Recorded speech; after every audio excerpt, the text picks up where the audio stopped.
I feel a lot of pain. It's miserable. Take me out of it. I'm like, we put ourselves to. I don't care. Like, take me out of it. And Classic activity, right? I was holding Kanal. I was like, you told us to do this. Give me a solution.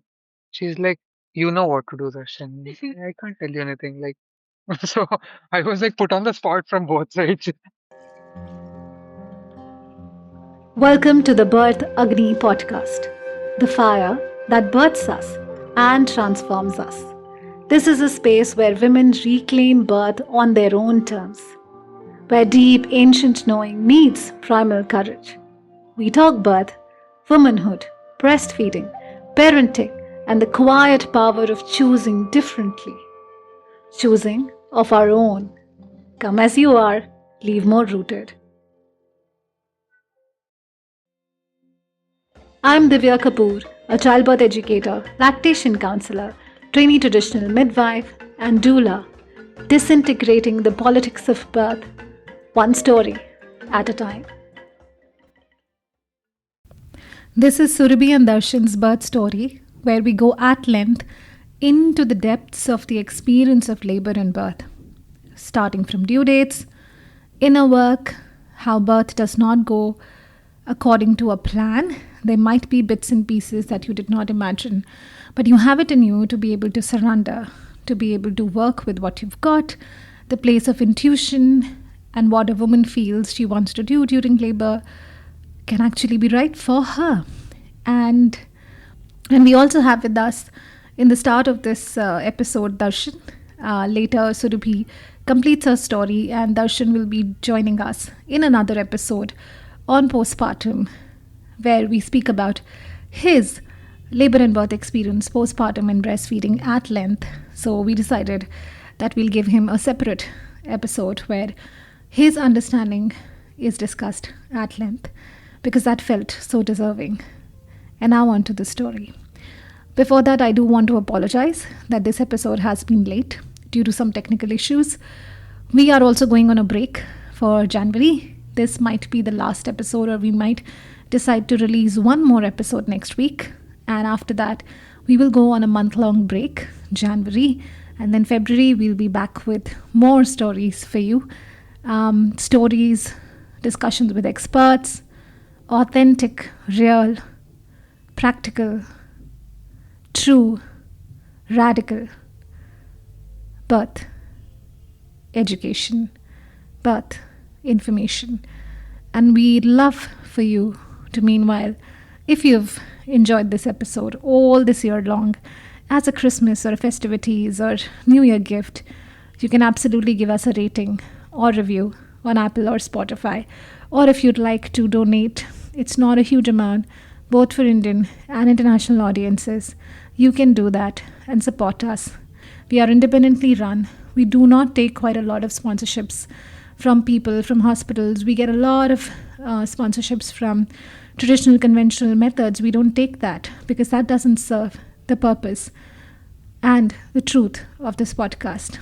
So we are supported by our listeners, and we would love for you to support us and fund us for us to be able to continue the free resource for as long as is possible. Thank you so much. We love you, and let's begin. So, hi Surbhi and Darshan. We spoke about your birth preparation in the last episode, and today we're going to go through the entire experience of labor. How did you feel the intensity? How did it feel like? How was the birth like? Anything else that you felt very intensely through the experience, which is, of course, it's very different from the preparation when you're into it. So we'll go into the nuance of all of that. So, but before that, like when did labor really start for you? My ED was April 16th, and our favorite doctor at the center was going for conference on the 17th, and she wouldn't be there from 17th to 19th. I'm not there for those 3 days. Otherwise, it's okay. So we were like, okay, this has to happen when she's around. It cannot happen. She's not around. So she was also talking to the babies, like, the baby will come. The baby will come before I go. This is all the conversation we've been having, and when we started working with Kanal, the first thing Kanal told us was, April 16th is not your due date. Add another month to it. So whoever you talk to, whoever asks when are you due, just say that your mid of May is when you're due, so that by that time you will give birth. No one troubles you. Yeah, Bas. and nobody gives you a call and asks you what is happening, why isn't the baby out or anything. Nobody will trouble you with that. And it made so much sense, and I'm so glad we did that. And my labor, which is what, like, I fall into that 3-4% category. It started on the 13th. I'm one of those handful of people whose labor begins, like, around the due date, around that due date that starts. So it started on the 13th, around 11 o'clock. I think with mine, I didn't have Braxton throughout the pregnancy. I didn't feel anything. There was some heaviness and everything. All of that that was there. Physiological changes were there, but no Braxton Hicks, nothing. And when it started, it actually started. Like, you knew that, I'm into it. Like, there was no trial and error. There was no like, jhanak, and then, like, take a few steps back and take my time. Nothing. Like, when she started doing the work, she just like got into it. And it was what, a 27, 28 hour labor. And Sunday night, 11 o'clock, it started. And Tuesday early morning, 1:30. I was informed at 2 in the night, Yeah, midnight, I'm looking at like 2:30 in the because she wanted a sane driver. night. Yeah, we were supposed to drive from Mysore. So I was like, I knew that if he knew about the labor, he wouldn't sleep. I would be there to assist one. The initial part of it was a little manageable. It was still strong for me. I wouldn't say it was too mellow. Uh, it kept coming. Mine wasn't too far apart. Like, it wasn't like 15, 20 minutes apart or anything. It was pretty much like around 10, 15 minute mark, but take one surge. Then it would give me like 20, 30 minute ka break probably. But I think one mistake that I did was to keep a close track of it at that point of time. And but it was happening. It didn't stop. It didn't pause. So it kept coming back. So I couldn't sleep. I just, and I think I was partly excited also, uh, because we were waiting for my niece to come home, and I wanted to meet her before I got into labor. So that comes Sunday, that Sunday, and you know, jokingly everyone was talking. They were heading back to Bangalore, back to their home, and they were like, "It feels like we'll go and like piche you will also come behind us," and it was like that. It exactly happened that way. And then left, we had dinner, and I think I sat down after dinner and I felt my mucus discharge. And uh, we were out somewhere and we came home. I told him, like, this is happening. Like, I can feel it. Like, it's happening. And we came home and we checked. And there was a very small discharge of the mucus. And we knew, okay, it looks like this is going to start. It feels like I was mentally also very ready at that point of time. I think he woke up around 2:30. I think around that time is when it got a little uncomfortable for me to manage on my own because I hadn't slept for so many hours and it kept coming. My surges kept coming and coming, and I got a little tired around that time, and I wanted some assistance to help me with some back rub and back massage and everything. And I really felt like I wanted to shower. So he would have inevitably woken up anyway. So he woke up.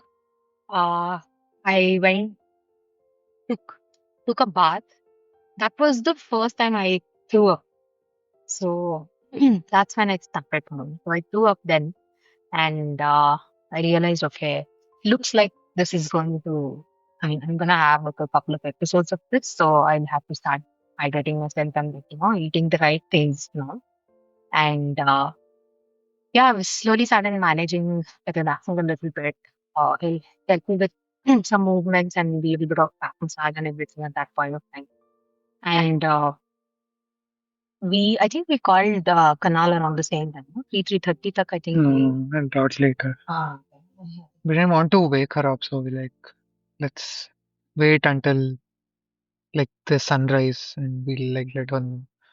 We were messaging and she happened to be awake. That's how we connected. But it was mostly about trying to figure out ki what part of labor are we really in, because that's the most difficult thing, right?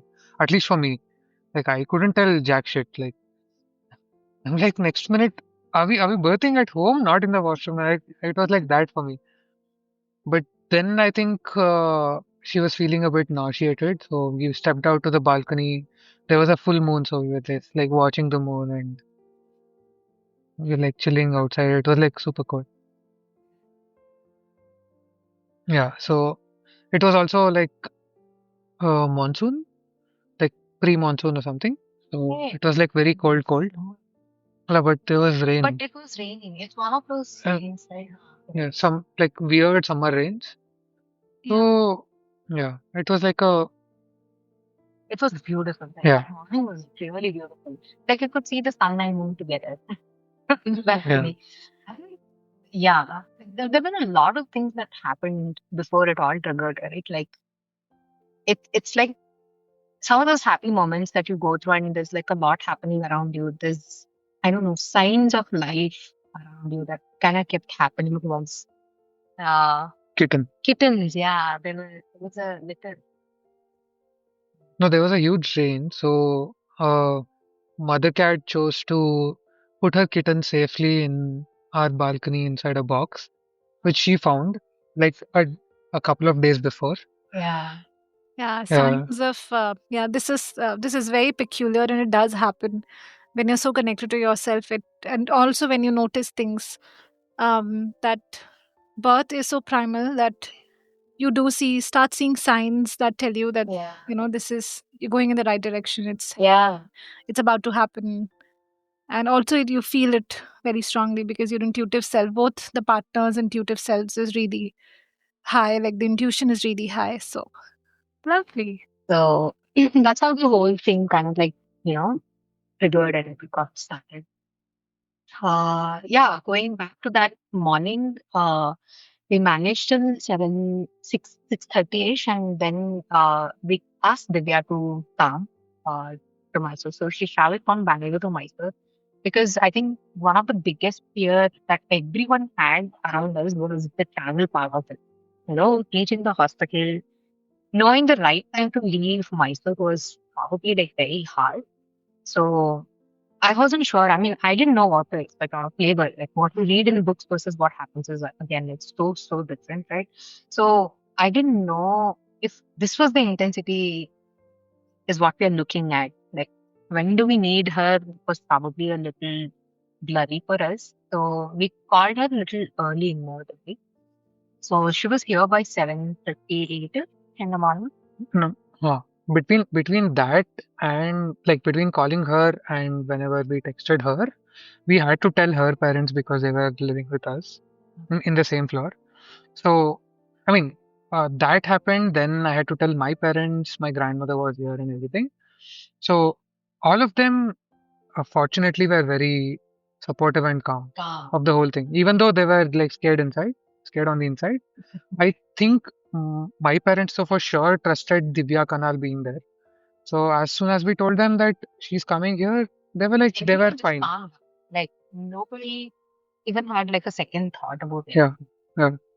And And I think from there only, everyone started to feel like they had already become grandparents, great grandparent, and everything, because they were coming, like comforting her, like they had brought a lot of stuff like Bhagavad Gita and all of that. They kept it next to her. They're like reciting all that, and so there was like a lot happening. So it was spiritual from there itself. So All that's the time. probably yeah, that's probably also why we felt it to be a spiritual process through and through. Like that's where it like started. Yeah. So then I think Kanal was here. Then we did a lot of rebozo and inversions, and she was helping with the massage and some essential oils as well. So all of that happened. Then she is like, I mean, any all of the doulas are very ballsy, right? They've seen enough to know there's a lot of time we are rushing, we are rushing. But we are like, no, we don't know. Like, I don't want to do it on the expressway. She doesn't want to do it anywhere else but the facility we've chosen and all of that. So, I was okay. I was like, okay if it happened anywhere else, but but if preference. you wanted to Yeah, avoid it, yeah, Right. And then, of course, the aspect of if you don't want it to be anywhere else, and if it happens anywhere else, your brain is going to function very differently, not from a yeah, safe that's true. space. yeah. It's going to flight or fight, and then it's going to be very difficult. Because I inevitably prepared. I don't I mean, prepared to birth the baby. he was like so confident. Like, what a podcast it would have been if he would have done that. So I was like, Yeah, that would have been the virality. first birth for me. First I, time I birth was. pregnant. Couple births in the car on the way to a birth Well, center. is that really a first? Like, you don't have anyone else who. Birth in the car, no. Next one. Next one, I'm BK. not Next going to one. the car. I'll be sitting at home. Okay. No, I'll take her down to the car when she's about to birth and Good podcast episode. just for your podcast. Yeah. Yeah. So then, So yeah, I told you the previous time, right? Like when I had this discussion, finding that right time to leave Mysore was going to be like crucial for us. And I had no idea what the conversation was with the hospital, with the regulatory center. I didn't know when they had given them a call, whether they were informed about us coming there or nothing. I knew about nothing. At some point around noon, no, I had informed them in the morning itself. Like, checked in to see if they have a space ready for us and everything. I'd also told them that this doesn't look like full labor, so we're not going to leave now. Whenever we leave, we'll keep you informed. But on Yeah. the way also, we were like, can we put like a pit stop for a coffee, some hot chocolate or something? So we always kept them on the back foot. Like we're still not there. We're still not left. There's a lot of traffic. I tried to stall them for like an hour. Then I think they figured out. They're like, Dr. Vinita is from Mysore. So she's like, it shouldn't take this long. Call him again. Then she only spoke to me. She's like, where are you guys? Where are you? I'm like, no, we are already. You then. Uh-huh. Doctor spoke to you then. Yeah, yeah. Ah, Through the hospital. She was also there on regular rounds. So she spoke to me, and then we're like, okay, I had to confess ki we are already near the nice road. We'll come directly. yeah. Yeah. Oh, were they So trying to have you then like quickly come in and not wait? no, she was tensed because she had told us, don't do this last minute 8, 8, 8, 10, 10, 10, 12, 12, 12 wala thing with me. You're already cutting it too close. Come here a week before or leave as soon as you feel like there's labor. I'll ensure there's another room here in case you're not in labor at all. yeah, they've given us an They're option. given us all options. They gave us all options. So they usually prefer coming in when the surges are at least like 5 minutes apart to leave home. For us, they asked us to leave a little earlier than that. When it is 10 minutes apart and you're into it for like a few hours, start from Mysore. So that they also gave us an option. We'll have a spare room arranged for you on the other wing, and none of us will come and disturb you. No examinations, nothing, will not talk to you, will not touch you, will not do anything. Use it as like a hotel room. Just stay there, labor it a little bit, and whenever you feel like you're about to birth or when you feel like you want to use water or something like that, then get admitted. Then we will do a pelvic examination, then you can get admitted and come this side. So they had given us all options because we were traveling from here. So Dr. Vanita was trying to tell us that leave, like don't delay too much and come here, labor a little bit, and then get admitted when you feel like getting admitted. I think the decision and the reason why I said I want to leave is I knew that it was getting intense. By every surge that I was getting, I knew it was getting more and more intense, and I felt the need to have more space, and being cooped up in the car for like at least like a couple of hours is going to get trickier from here. Like it's not going to be comfortable for me. I'm going to get cranky. I knew that that was going to happen. So I think that was the major reason I said, I want to leave now. And I think we left around noon. I told him that like we had a very mild lunch and we left the hospital and we reached there around 3:50 or something in the afternoon. And all I did was, until we reached there, all I did was like break it and dilated enough to get admitted because I wasn't ready to go back to the car, go somewhere else, labor a little bit, and then go back to the hospital. Because towards the end, the last leg of the journey that we had from the exit of the expressway to, I mean, from the nice road to the hospital, which is about like 25-30 minute drive, that was very uncomfortable for me. And Kanal had to come back to the back seat, give me massage, use oils, and So that happened, and I was happy that we took the call to leave. Like, if it was any later than that, I would have made his life miserable. So, yeah, That's where the I- place of intuition is, right? The woman usually knows that what she wants to do. So it's a good thing too. 8 weeks checkup is by default includes pelvic examination in pretty much everywhere. So we said no to that. Okay, I'm not risking anything. So we had to actually debate this out also in the plan. He's like, you just need to know where you are. Said, no need. I'm okay with you not knowing. I'm okay with me not knowing where I am at that point of time because I'm not risking a rupture or an infection or anything. Membrane It is sweeps, nothing. yeah, no sweeps. I mean, they wouldn't do the sweeping or anything without permission. But even the pelvic examination, during the examination, there is a very small chance of rupture, right? And I was like, I'm not ready to risk that because once that happens, even you know that I'll be put on a floor, and I'm not ready to risk that. And Plus, it doesn't tell you anything. I mean, pelvic examinations before labor starts does not give you a clear picture about anything. It's one of the most wasted practice, and women don't like it. I mean, most women don't like it. Yeah. yeah, And same goes for EDD as a metric. absolutely. Yeah. And Yeah. I mean, it shouldn't seem like we are, like pro counting EDD as the sole metric because ours was on point, but yeah, not necessary that it always in does. most times it's not the Yeah. case. So, Most, yeah, like you said, 3 to 4% of women only birth around their due date or on their due date. Most 96% of the women would be either a week or two before, mostly a week, 10 days after. 10 days after. Yeah. Yeah. The 41 week, 3 days is mostly the average, right? For me, my niece's birthday fell on that. The 10th day mark. That's how I was picked on it. Right? So that's what I tell my students now. If you have somebody's birthday or some important day after your due date, keep that as your, you know, time frame. Like, don't think due date, look, that day the baby has to come out. That's not how it works at all. And I mean, I forget the fact that the word itself says that it is an estimate. Like, forget that it is ambiguous. We think that, okay, it is. Yeah. And then when you went in, were you already like 6 centimeter plus? Yes. She did the pelvic examination because that is one thing that I okay. See, before actually we were have to do a pelvic examination.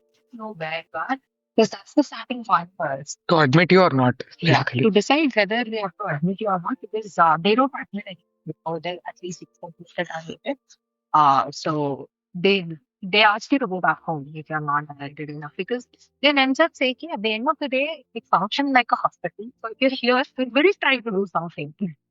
Very itchy and like we will try to do something about it. So it's better that you're not in front of it.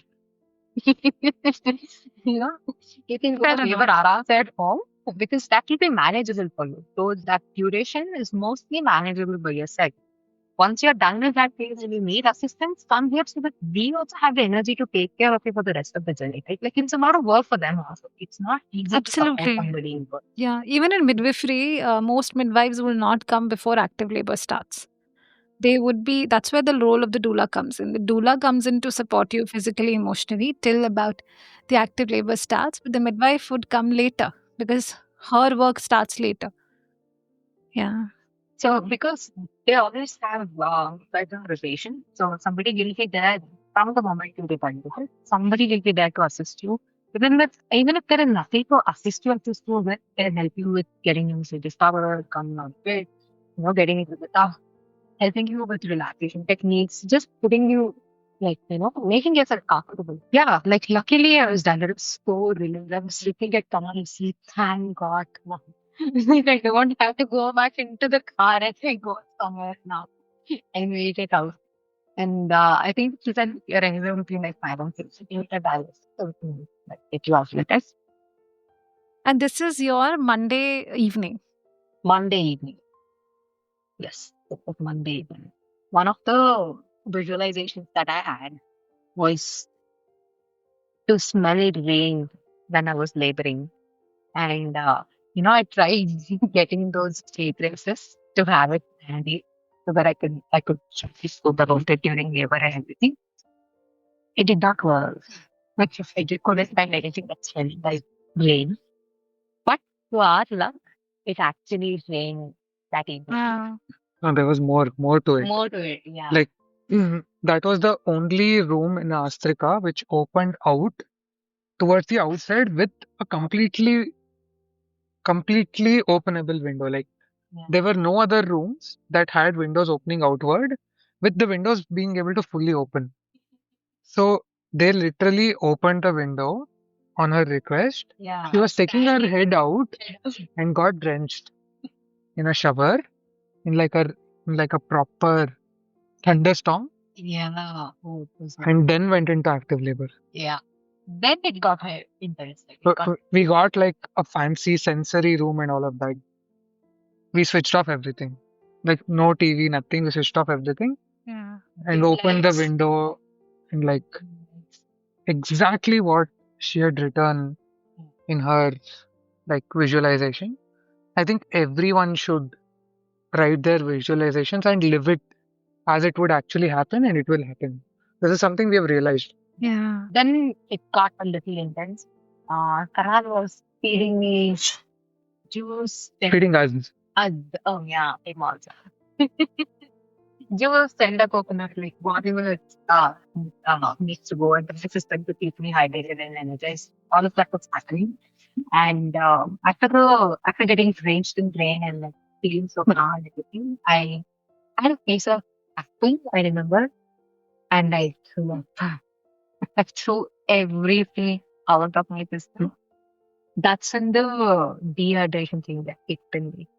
Because I lost all the water, whatever was supposed to hydrate me just came out, and they had to get an IV, hydrate myself a little bit, and that really helped get some energy because I was tired by then.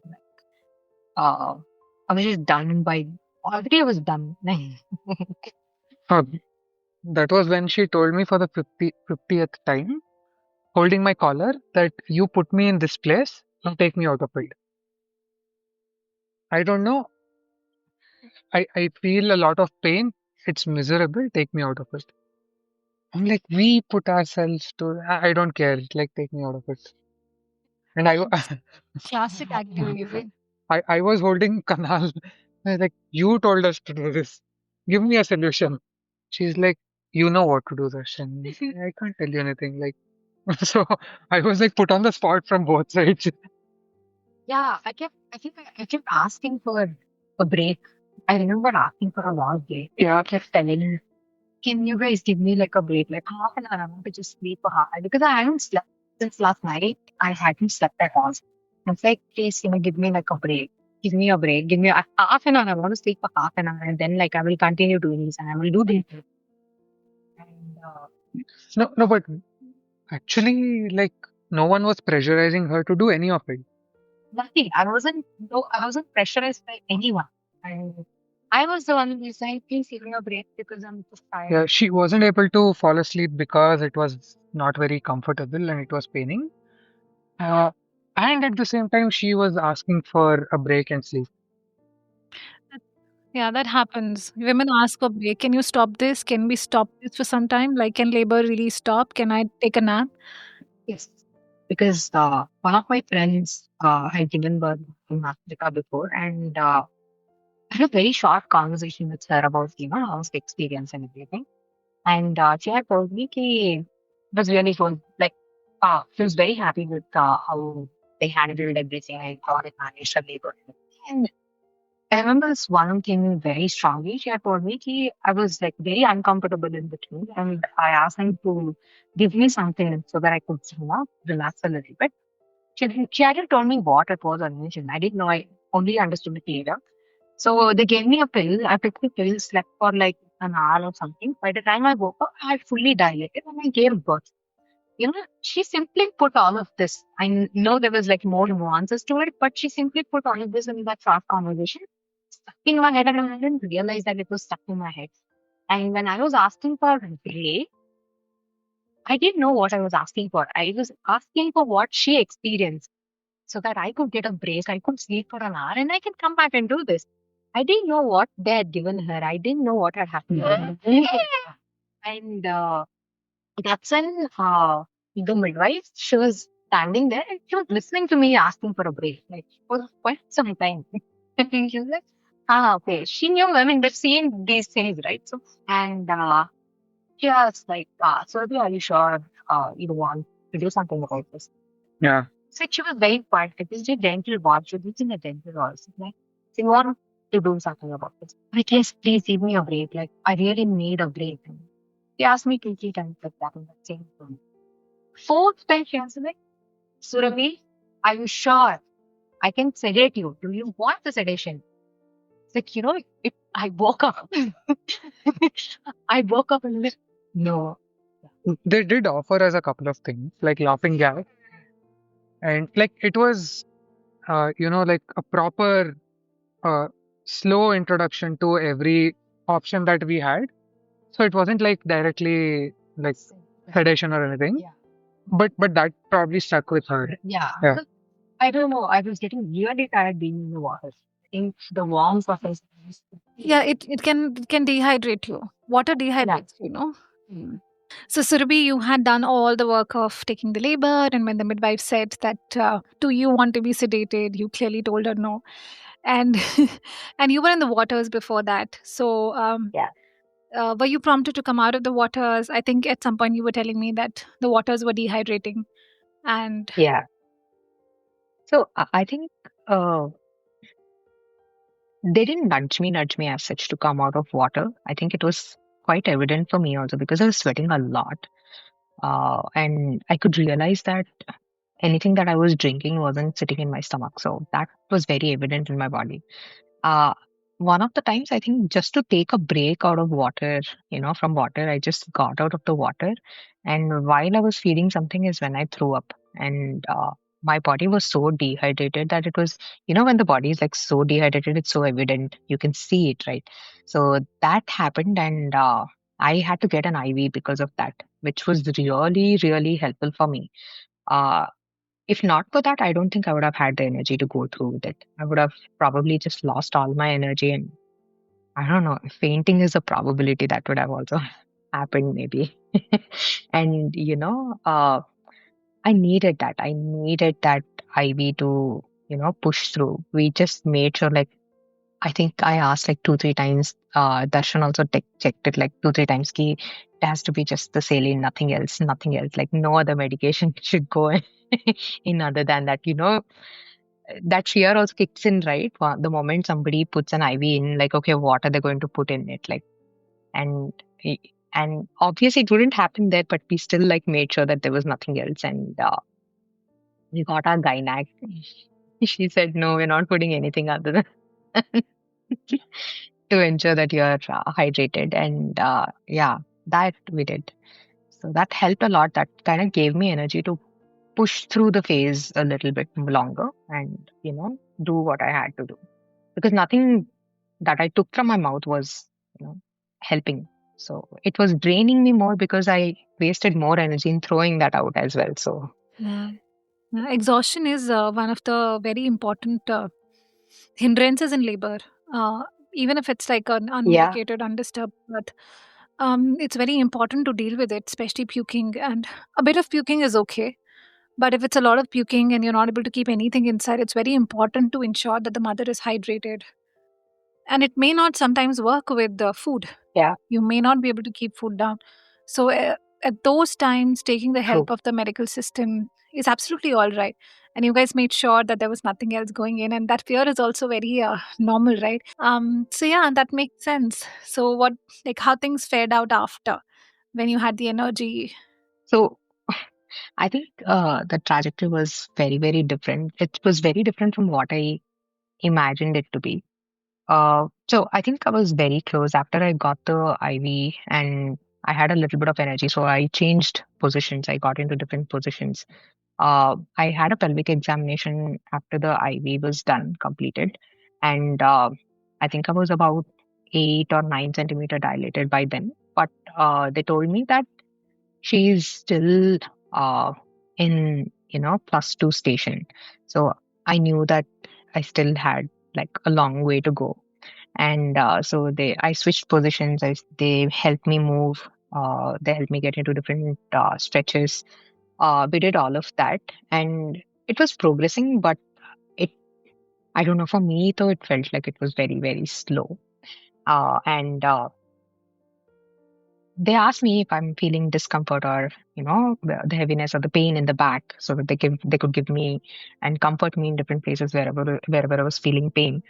And I wasn't feeling anything in my back. Everything was in the front for me. I could feel every surge in the front, nothing in the back, not at all, like not even a little bit in the back. So every time they ask me if I'm feeling back pain or anything to comfort me, I say, no, I'm not feeling anything in my back, like nothing, nothing. And yeah, while doing all of these position changes, because I couldn't get into the water, I chose to go to the bathroom. I was under the shower for quite some time because that was like really relaxing. Darshan helped me pour water on my back everywhere. I pretty much was in like taking bath every now and then. So that kept happening. And when you're in a place where they keep asking whether you're getting pressure on the back and everything, and eventually you sometimes, because you've read so many case studies where most people say that they get back pain in labor, right? And for a second, my mind played with me and was like, oh, yeah, are you not supposed to be getting this pressure on the back by now? Like, shouldn't something be happening in your back as well? And my mind was like, okay, I don't know. And I didn't feel anything, which was very surprising to me because I had not heard even a single person telling me that they didn't feel anything in the back. They've always felt some or the other discomfort in the back. So it's very funny for me, actually. Yeah. So where were you feeling the contractions, if Everything not in the back? front, every little thing in Everything the in the front. front. I felt the heaviness in the pelvis. I felt all the surges in the front. Like I could feel my muscles, pulling away, pulling back. Like I could feel it all. Nothing in the back. And I don't know, honestly, it was probably better. I don't know what it would feel like to have back pain in labor. It was probably better for me. Mm. Uh, But one thing that happened over the course of that duration, right? Because I got to know the station, maybe the logical side of my mind, my brain shouldn't have gotten that information. Because I got that information, my mind just woke up and I got a feeling, yeah, okay, this is gonna go on for like a few more hours. Like, do I really have the energy for it? And when I asked myself that question, it was a big no. I was already done. I just wanted to sleep by then, by that time. I don't know what time it was. It was late in the evening for sure because the midwife switched. The shift they had changed the shift. So I remember another midwife came in and she was assisting me by then. So I knew it was getting a little late and I was done. So, uh, the logical side of my mind just kicked in, and the next time somebody asked me, do I have back pain, do you feel the urge to push, I said yes. And I, I literally lied to a room full of people that I'm feeling the urge to push because I just wanted to be done with it. I think I told this to Darshan like literally a few months later when I was writing the birth story. And I was going through the whole thought process.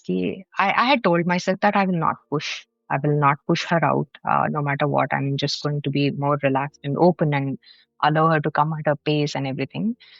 But it really just got to me, and I started pushing. I started pushing. I don't know how long I took, how long I pushed her, but I got into a position because I couldn't go on my force. I think that would have been really ideal, depending on, I mean, based on how she was.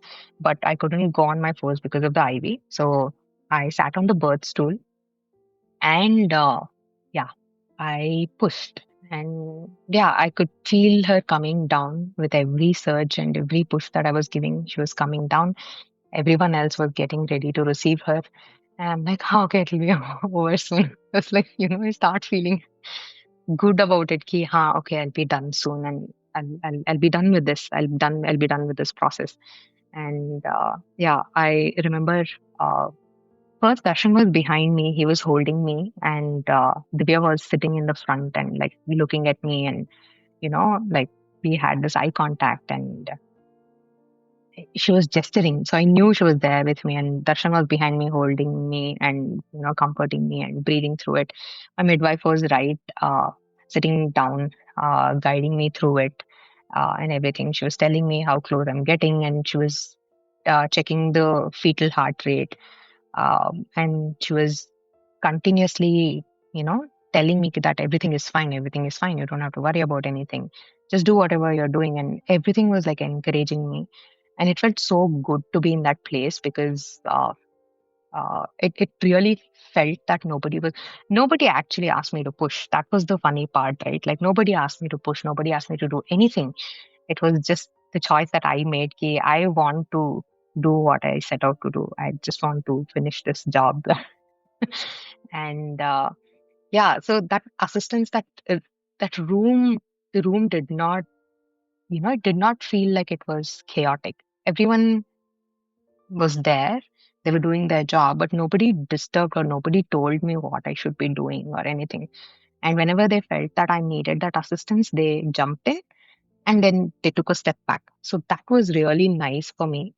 And after a point, I don't know what happened. To be honest, I still don't know what happened. For some reason, Divya chose to ask Darshan to come and sit in the front, and Divya held me at the back. She was standing behind me, and she put her head next to my shoulder, and she was constantly, like with her soft voice, she was telling me, she was encouraging me, and she was holding me with her hands, and you've got this. Like I still remember telling you, you've got this. She's almost here. Like, the baby's almost here. You've done a good job. You're almost there. And that felt so encouraging. I obviously Darshan being there was comforting in one way, but Divya being there was comforting in a whole different way. I think I needed comfort and also that strength and energy to, push through that phase. So I got that from Divya when she was behind me, and I could see Darshan, which was way better than him holding me actually. So I think towards the end, when I could feel her head when she was crowning, and I could feel her head, and I was at that point where I'm like, okay, two, three more pushes. I know she'll be out, but I really cannot do this. And all I could think of was looking at Darshan. It's like, okay, it felt like a bridge, and I need to cross this bridge to reach him. And crossing that bridge means I have to, she needs to be born, and I need to do this. Like, I need to take these few steps to reach him. And I think I kept telling myself that. And oh, this is something that I saw in the video later. I didn't know back then.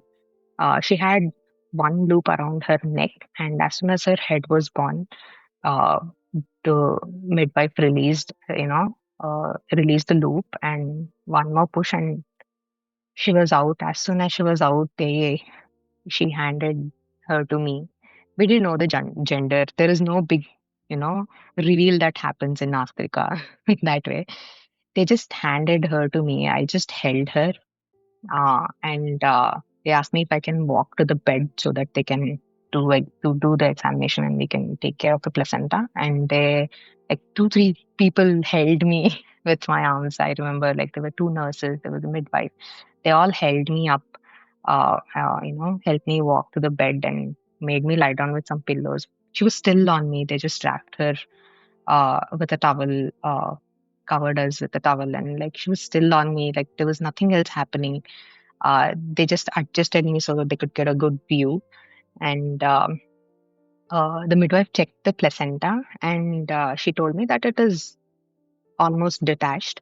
All you need to do is give me one good push, and yeah, I can deliver the placenta. Because we had told them that we don't want any medication for the delivery of placenta, right? So uh, she said it's almost there. So she just told me, give me one the push now. Okay, I did because she was on me. I didn't really care about what was happening, to be honest, and it just like the placenta just came out, and yeah. Before clamping and cutting, I made sure that Darshan checked the cord. We wanted to do delayed cord clamping. All of that was discussed and everything, but they just noticed that the cord was completely white by the time the placenta was born anyway. So we agreed to clamp and cut. They cut the cord. Not they actually. Darshan cut the cord. I saw the picture later.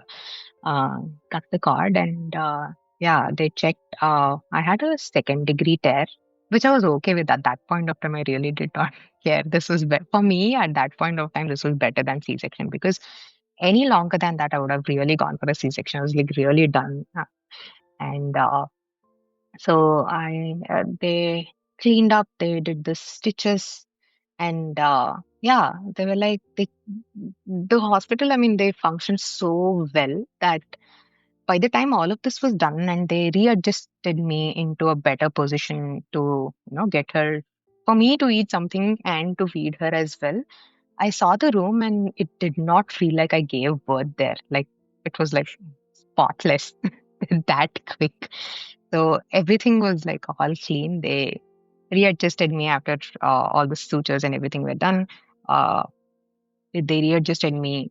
um, they gave her, I mean, she was on me, but they helped me, get her into a good position to latch and start feeding her. While I was feeding her, Divya fed me food. That was, I think, the first morsel of food that decided to stay inside my system. So Divya was feeding me, and yeah, it was like, I was so happy. I was honestly really happy that I was done. And in between all this chaos, after like so long when they were suturing me is when I checked the gender. It's like, hey, girl. So happy about it. So yeah, that's how everything happened. It's lovely. How many times do you use the washroom, like peeing and all? And I'll come to the fact that you decided to push and it kind of worked for you, which is like very interesting. Yeah. Washroom, oh, I don't know. Like a lot of times, I think I lost track. I mean, I don't think I counted. Like every time, I mean, I threw up a lot of times. After throwing up, I think I rested on the seat for quite some time. I was sitting in the washroom itself. And I felt like pooping multiple times throughout the labor. And the midwife either assisted me or Darshan assisted me for that. And, they would come with me. And there was a time, I remember one of the washroom sessions, I just did not want anyone inside. And I told them I just want to sit here for a bit. And yeah, everyone just let me go. I think Darshan was in the bathroom, as far as I remember. Uh, Divya closed the door. The midwife was outside. Both of them were outside. They told, "Okay, if you need anything, just call us." And I was just sitting in the bathroom. I remember doing that for a bit. But no, there was no restrictions on the number of times I went to the washroom or anything. I even pooped when I birthed, which I realized very late. Yeah. But yeah. So yeah, you don't even know sometimes you pooped, or you have a sensation and then you have a faint memory of it, and then you come back and you're like, did I poop? And then people are like, Yeah. yeah, you were cleaned. You never got to know. Yeah. I That's never fine. got to know. I felt like I did. I think I saw it. I don't know. Now it's hazy. So, Yeah, one of my moms actually let out a big, big poop with the baby's head coming, and we cleaned it immediately. Like she hardly ever had to like know, but she had a sensation that probably she did. And she said, "Was it little or a lot?" We were like, "Quite a lot," but she was like slightly embarrassed. But it's okay; it's a part of birth, and that's what true. everybody is trained for, to take care of you. And like you were saying, keep it spotless. Yet you don't. It doesn't interfere with your birthing process. Yeah. Um, I also want to highlight right now here because I do have a lot of mums who go to the hospital as well, and in the hospitals and as a doula, of course, when we do the classes and everything, I do tell them that dilation is not the only parameter to decide whether or not you're going to give birth now. And often, when the baby is higher, at a higher station, and you're fully dilated, that still doesn't mean you're going to go for a surgery or your body has failed you. It just means that you need more time. Yeah. um, and also the fact that all this information should not go to the mother. So as a doula, Yeah. one of the things that I speak with the partner is, yeah, we're going to filter all the information that goes to her, but it's not possible. I'm sure it must have been done, but sometimes they just come and say something and it goes to the mother, and her logical mind comes in, which Yeah. interferes with the birth process. She has to be in her primal mind all along. Yeah. Again, ideals are not possible. Every birth is different for the very reason.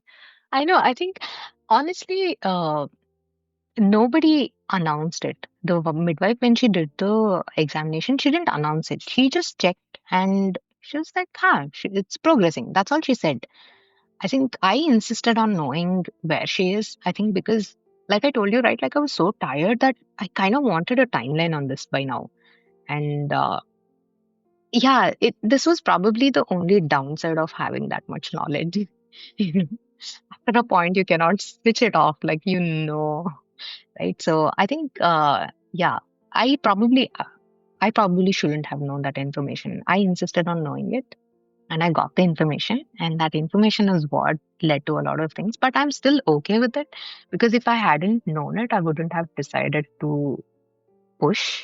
And if I hadn't done that, I would have just been like so done so quickly, and I probably would have chosen other ways to go about it. So in the hindsight, yeah, it probably worked out for me.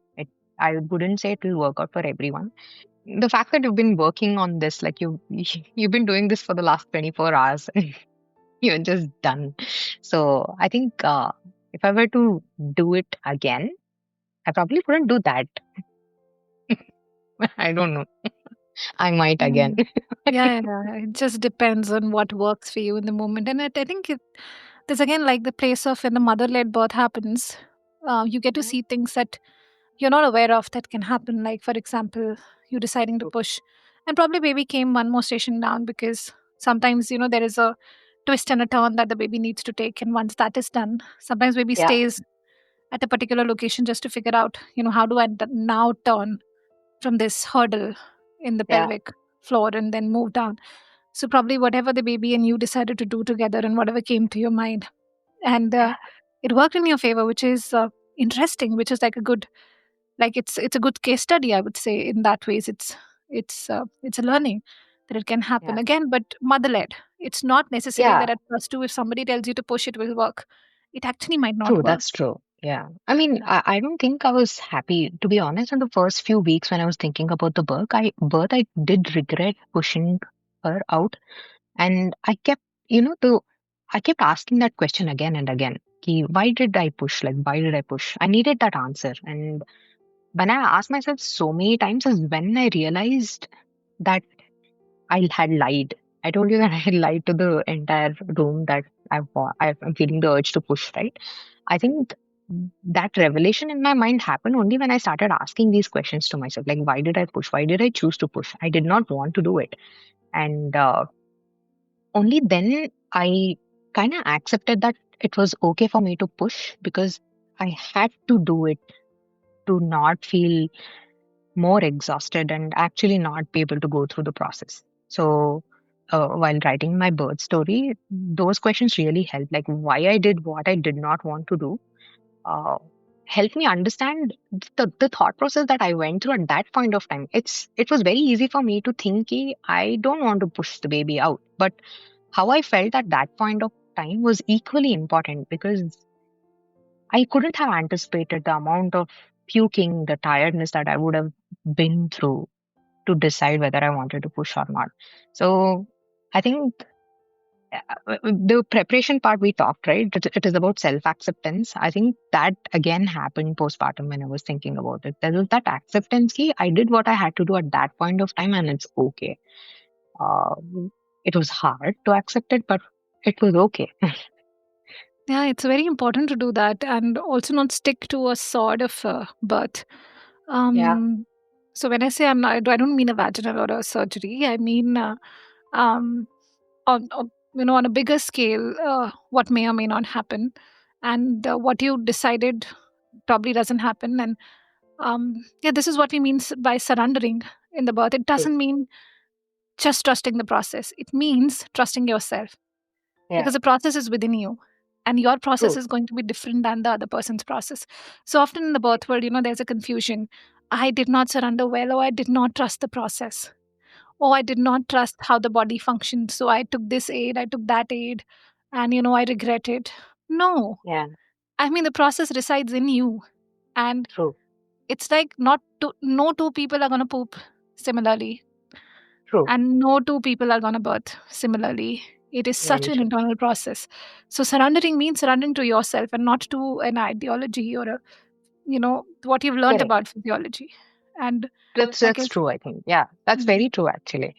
And like in your case, like the pushing worked, which is like fantastic. I mean, it's something that we should take a note of. So otherwise, we wouldn't have known, right?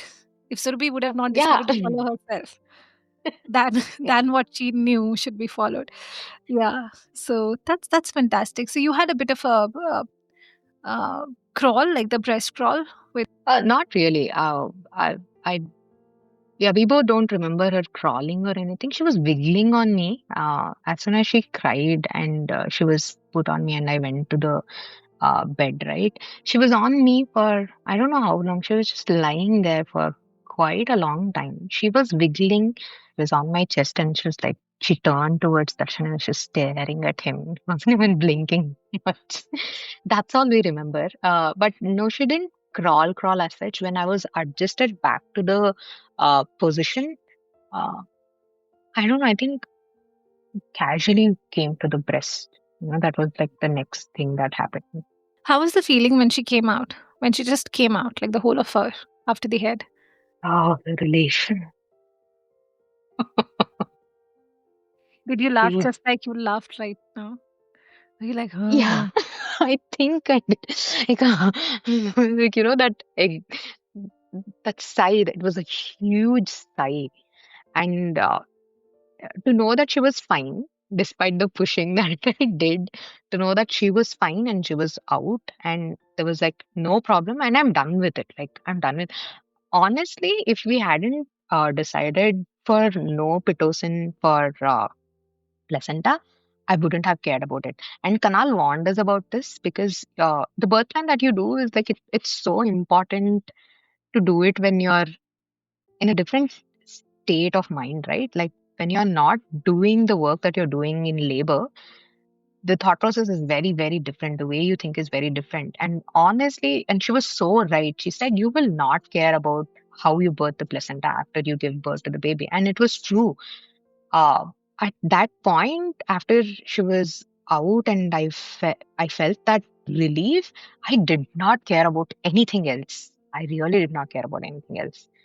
Except for no medications for her, nothing else. We didn't care about anything else. So yeah, that was the kind of relief I felt as soon as she was out. yeah. Yeah, that's the reason, some women don't do the effort of birthing their placenta and they don't want to do it. They don't want to do Yeah, the work again. Oh, I still need to birth something else. Uh, but it's like, yeah, I mean, the guy was so right that, you have to remember, or somebody has to remind you in that way that, it's not going to hurt. You're going to be further relieved once it's out. Something sitting on your true. own.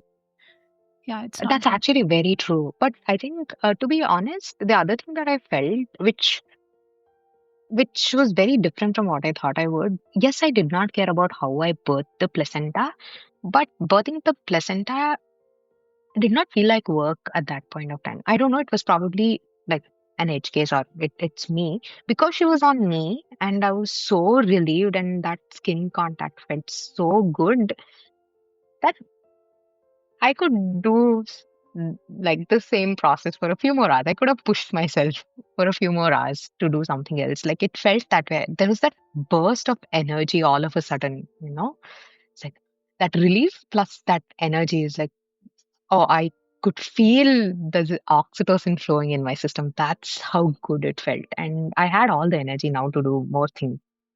But there was nothing more to do, but yeah. Yeah. The adrenaline is so real, right? The birthplace is so real. The oxytocin that you felt so far is so real. And yes, birthing the placenta is not a big deal. You just have to be upright and it plops out most of the times. There's no work that you need to Yeah, do. But yeah, just the fact that you want to soak in the beauty of having a baby, right? So which is why nudging women to, yeah, maybe just a little bit upright. Maybe you want to use the washroom and you use the washroom. And how long? yeah, So usually in the midwifery setup, an hour or so post birth is okay to birth yeah. your placenta. So how long was it after the birth that you birthed your placenta? I think within 10 minutes, like way less than that, because I took a walk, like at least 10 steps from the birth stool to the bed, holding her. So I don't know if that would have helped the placenta descend down a little bit and detach a little bit more. And as soon as I came on the bed and lied down, I was in a slightly inclined position. And she told me that it's almost out and I just need to give it like one good push and I'll be done. And I did. This was within 5-10 minutes for sure, not longer Hmm. than that. Yeah, that's fantastic. And usually at home, we yeah, the mother soaks in, and sometimes the mother says, "Oh, I think something is sitting on my yoni. Yeah, that's your placenta. Let's get it out. Are you comfortable? Mhm. Let's do it now." So yeah, it's great. I mean, it doesn't take much to birth your placenta, and you can birth it at any time. Once it's out, you are like completely relieved.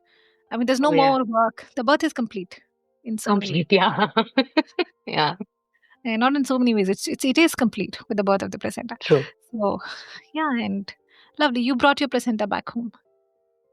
Yes. Yeah, and I think we'll cover this. So we're done with the birth story, and I'm so grateful we touched the nuances in it. I would like to cover the postpartum in a separate episode, maybe not in this series, but separately with Yeah, breastfeeding and how you brought the placenta home and what you did yeah. with it. And yeah, before we wrap up, do you want to say something to the women and couples listening to this episode? There's a lot I would like to say. But to begin with, so one of the things I think I forgot to mention was I screamed a lot. I was very loud throughout the birth, throughout the labor. So I think that was one of the things I was very embarrassed about for the longest time. And I kept talking to the nurses and I kept talking to Divya. I kept talking to Darshan about it. Uh, and it took a lot of time for me to accept that, there was that energy that had to go out of my system to birth her. So, so I would want everyone to understand that it's okay for you to behave the way you do. You don't have to feel embarrassed about it because that's something it's a process that you kind of have to go through. It's like a threshold that you need to cross to do what you're doing, especially with birth, because it really is very raw and you got to do what you got to do. That's all. Like there's no other way in which it would go. So that's one of the major things that I had to, understand and accept about what happened with the birth. Uh, Other than that, like you really don't know what to expect out of yourself. No amount of preparation. Preparation is really, really good. You know what you're getting into, uh, but you don't know who you are after a point. And it's scary, but it's equally beautiful when you sit with that new person and you understand and accept that person. So I think labor, uh, the process of labor, birth, including like anything pregnancy also, everything just changes you, and you you really have to move past that, and you will. It'll take time, and I think you need a lot of support to go through that. I don't know, because I've heard a lot of hospital births where mothers have been shushed and don't scream, why are you screaming, why are you yelling, let me just give you like an epidural so that you don't you don't go through the pain of it or whatever. But I was in a very good environment, so where they didn't flinch. I mean, I'm loud as a person on top of it, so they didn't flinch. Okay, so I think choosing the right place for you. I wouldn't say what is my right place is the right place for everyone. So that choice, that decision is very, very important. And the sooner you make those choices, the better it is for you, because that way you sail through pregnancy a little easy. And when you're in labor, you don't have to worry about how you behave, right? And that's very important, and that's very liberating. And wherever you are, even if you're not giving birth at home, you still can feel like you're home and you're comfortable, and you can feel the way you do. You can do things the way that you want to, and give birth very comfortably and come back home happy. So it's important where you do this. I know all of us take a lot of time to think about where we want to eat, what we want to buy, especially for the time that we put in to decide what we want to buy for the kids and everything. But please make the effort to decide where you want to give birth. And it's very, very important how you feel after you give birth. The way you come out of it decides whether you'll be severely depressed postpartum. For various reasons, you're tired, you're exhausted, and there's a lot of hormonal changes and everything, yes, which adds up to the baby blues and everything.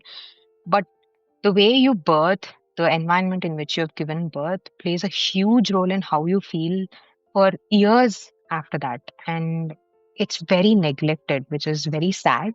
So, yeah, that's something that I would want everyone to really sit and think about and do their homework and then take a call, not just randomly give that authority to somebody and say, hey, I don't feel good about it now. Like, I don't think the doctor took the right decisions. If you're telling that the doctor did not take the right decision, that means we are at fault because we're letting somebody else take the decision. That's where that is the root problem.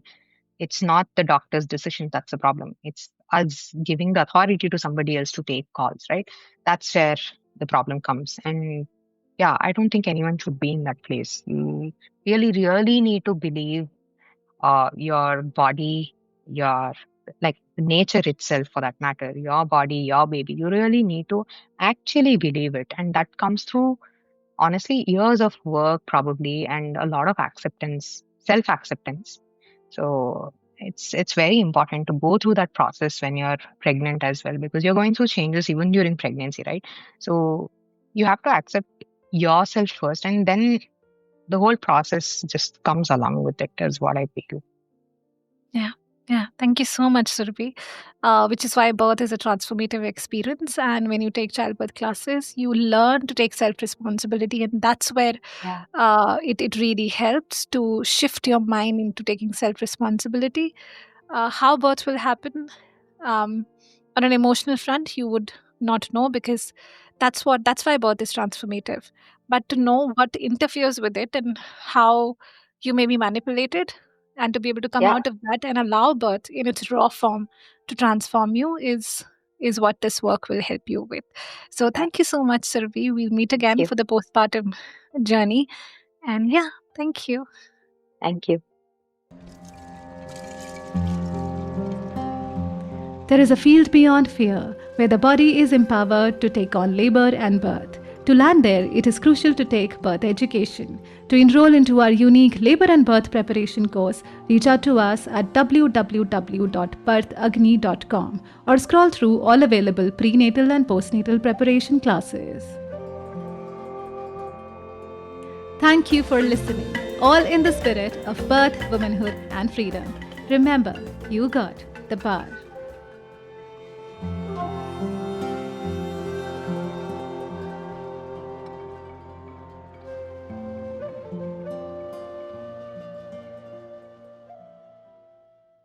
This podcast is about physiological birth and does not offer or claim to provide medical knowledge or diagnosis.